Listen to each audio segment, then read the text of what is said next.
I found out my family had been hiding a secret for decades by pure accident, not through some dramatic confession or deathbed revelation, but because I was cleaning out a closet no one had touched in years. After my grandmother passed away, my parents asked me to help organize her old house before it was sold.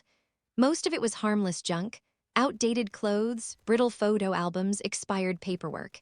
Then I opened a small wooden box tucked behind a stack of blankets in the guest room closet. Inside were letters, dozens of them, all addressed to the same name. My name. The handwriting was neat but unfamiliar. The dates stopped me cold. The earliest letter was written 8 years before I was born. At first, I assumed it was some kind of mistake, maybe another relative with the same name. But the details were too specific.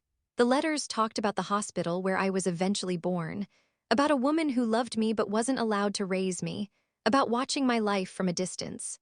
My hands started shaking as I sat on the floor and kept reading. The woman writing the letters wasn't my aunt. She wasn't a family friend.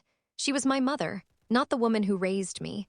The letters explained everything my family never talked about. How my biological mother was young, unmarried, and considered a problem by the family.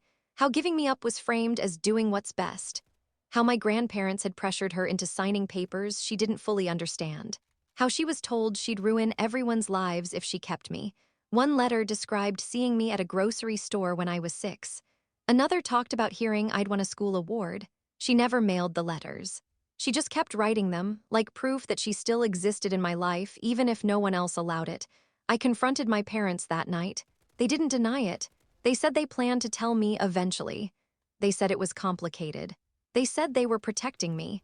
My grandmother, they admitted, had insisted the truth stay buried.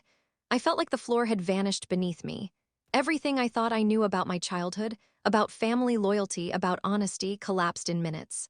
My anger wasn't loud. It was quiet and suffocating. Decades of choices had been made for me without my consent. The next morning, I tracked her down. She cried when she heard my voice. I cried when I saw her face. There was no dramatic reunion, just two people sitting across from each other, grieving time stolen by fear and silence.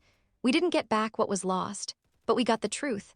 And for the first time, my life finally made sense.